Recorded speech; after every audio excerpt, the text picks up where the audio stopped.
Hello everyone and welcome back to my channel.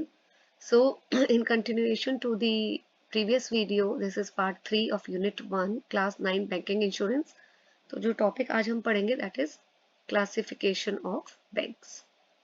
तो इस diagram में आप देख सकते हैं कि इंडियन बैंकिंग सिस्टम में जो सेंट्रल बैंक है that is reserve bank of India, ये रेगुलेटरी अथॉरिटी है जो रेगुलेट करती है, कंट्रोल करती है, बाकी सारे बैंक्स को सुपरवाइज करती है उनकी एक्टिविटीज को, right. And it is called as apex bank. तो रिजर्व बैंक ऑफ इंडिया के अंडर कमर्शियल बैंक्स हैं, रीजनल रूरल बैंक्स हैं, कोऑपरेटिव बैंक्स हैं. कमर्शियल बैंक्स जो पब्लिक सेक्टर और प्राइवेट सेक्टर है, they are called as they are a part of commercial banks. ठीक है.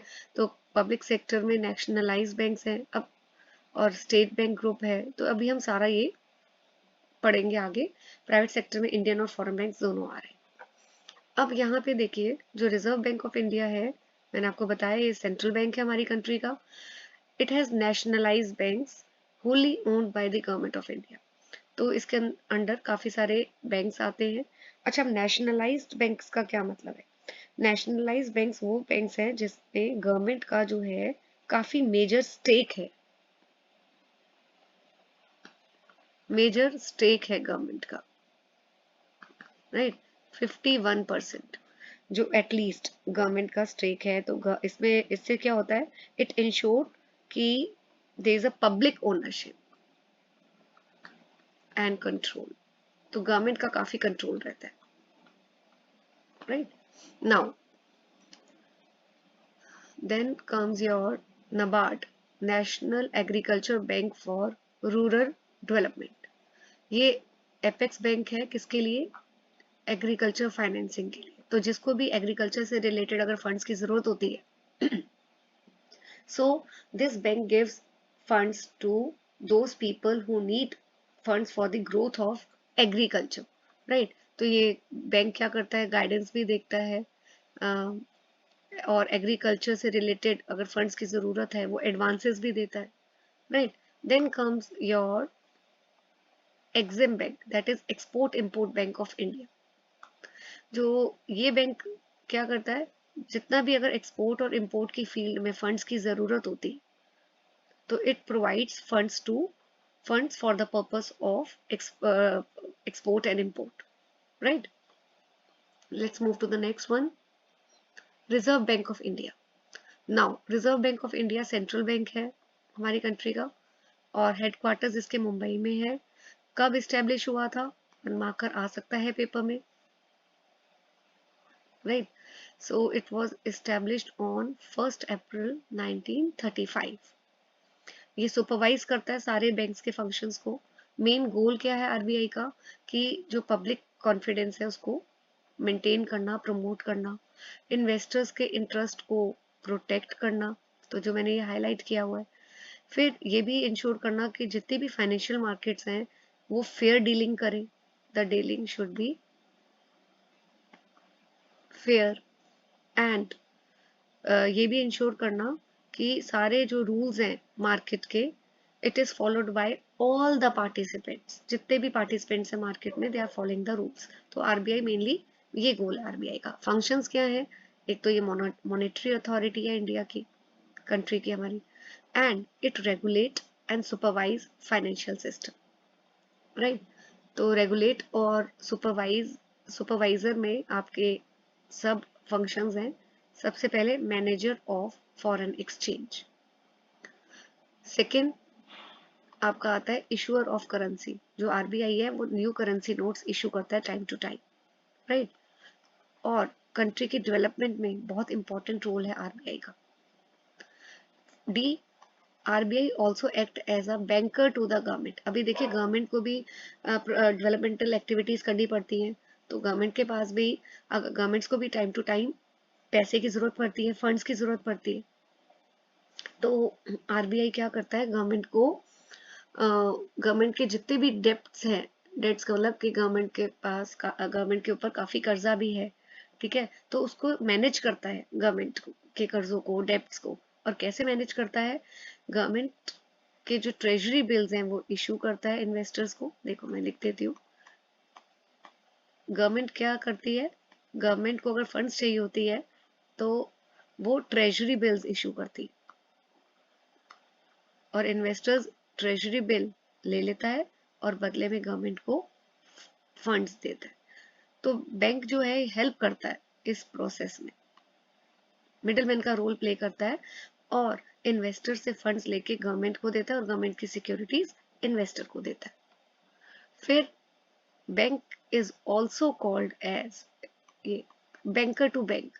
अगर बहुत सारे बैंक है आरबीआई के अंडर, अगर उनको भी फंड्स की जरूरत होती है तो वो किसको अप्रोच करते हैं? आरबीआई को अप्रोच करते हैं। तो bank act as a lender of the last resort. Then RBI और क्या करता है? लाइसेंस इशू करता है कंपनीज को, ठीक है, टू ऑपरेट एज बैंक।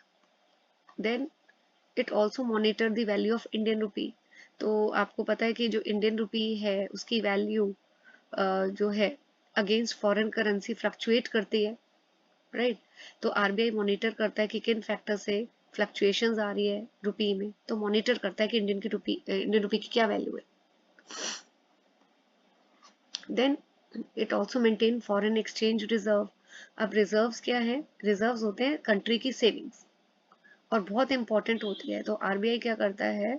ये रिजर्व्स मेंटेन करता है, right, savings. Then comes next function. RBI collects statistics about the economic indicators. बहुत सारे इकोनॉमिक इंडिकेटर्स हैं जैसे कि interest rate level, right, monetary liquidity level, value of the Indian rupee. तो इनके बारे में time to time information statistics collect करता है और रिपोर्ट की फॉर्म में गवर्नमेंट को प्रेजेंट करता है। तो अभी हमने आरबीआई का पढ़ा। Next one is commercial bank. Commercial bank के अंदर public sector banks, private sector banks and foreign banks, ये सारे कमर्शियल बैंक्स के अंदर आते हैं। पब्लिक सेक्टर बैंक्स कौन सा है? पब्लिक सेक्टर बैंक्स वो बैंक्स हैं जिसमें मोर देन 50% जो है वो गवर्नमेंट का स्टेक है, गवर्नमेंट का शेयर है।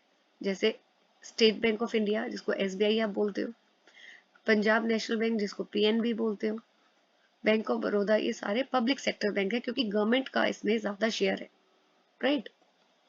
तो अभी तक टोटल 27 पब्लिक सेक्टर बैंक है इंडिया में, जिसमें से 21 नेशनलाइज्ड है और 6 जो है स्टेट बैंक ग्रुप है, राइट, और 5 उसके एसोसिएट्स है। नाउ आपको ये भी चीज याद करनी है, इंपॉर्टेंट है कि पहले जो स्टेट बैंक ऑफ इंडिया है बेटा उसको इंपीरियल बैंक बोला जाता था। तो 1 जुलाई 1955 को imperial bank became the state bank of India. ये 1 मार्कर एमसीक्यू में आ सकता है, राइट। धीरे धीरे बाद में गवर्नमेंट जो है वो नेशनलाइजेशन बैंक्स का करती रही। नेशनलाइजेशन का मैंने अभी आपको मतलब बताया है कि जहाँ पे गवर्नमेंट का क्या मेन एम था कि गवर्नमेंट का शेयर बैंक्स में ज्यादा हो ताकि बैंक्स को कंट्रोल कर पाए, बैंक्स कोई गड़बड़ी ना करें, डीलिंग फेयर हो, एक्सेट्रा, राइट। ऑब्जेक्टिव्स क्या है बिहाइंड नेशनलाइजेशन? वही कि जो पहले ओनरशिप और कंट्रोल बैंक का होता था by a few business family, उसको ब्रेक करना। जब गवर्नमेंट इंटरफेयर करेगी, गवर्नमेंट का कंट्रोल ज्यादा होगा, तो जो बहुत बड़ी बड़ी बिजनेस फैमिलीज होती थी अब उनका कंट्रोल कम हो जाएगा। और इस तरह इसका नेक्स्ट कॉन्सिक्वेंस क्या है कि जो इकोनॉमिक पावर कई लोगों के हाथ में ही होती थी पहले, ठीक है ना, वो उसको प्रिवेंट करना and mobilise saving from masses from all parts of the country. तो जो लोगों की सेविंग्स है, अगर गवर्नमेंट का रोल होगा, गवर्नमेंट क्या प्रमोट करेगी कि सब लोग सेविंग्स जो है वो डिपॉजिट करें बैंक्स में ताकि वो कंट्री की डेवलपमेंट में काम आ सके and to cater to the need of the priority sectors. तो ये आपका मेन रीजन है, ये भी आपका 2 मार्कर आ सकता है, objectives behind nationalisation. Okay, then new private sector banks, HDFC bank, ICICI bank, Axis bank, ये 1991 के बाद ओपन हुए थे, राइट। सो ये प्राइवेट सेक्टर बैंक्स हैं, they are owned and manage and control by private promoters. ये नए वाले हैं।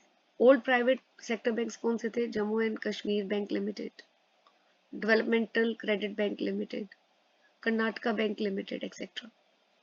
फिर आते हैं हमारे फॉरेन बैंक्स। जैसे कि सिटी बैंक या बैंक ऑफ अमेरिका, राइट। तो जो फॉरेन बैंक्स हैं वो अपनी ब्रांचेस इंडिया में खोलते हैं।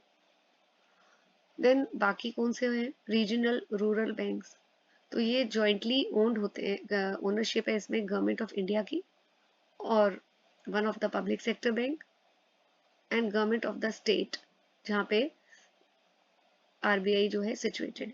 तो मेन इनका मेन पर्पस क्या है वैसे, रीजनल रूरल बैंक का मेन पर्पस है रूरल एरियाज को सर्व करना, राइट। ओके, कोऑपरेटिव बैंक्स आते हैं। कोऑपरेटिव बैंक्स ये they are registered as cooperative societies, right. तो इनका मेन एम क्या होता है, they are important source of rural agriculture financing. तो एग्रीकल्चर फाइनेंसिंग में इनका बहुत इंपॉर्टेंट रोल है। Then functions of bank, bank के जो फंक्शंस हैं, this I am going to cover in the next video. Thank you for watching.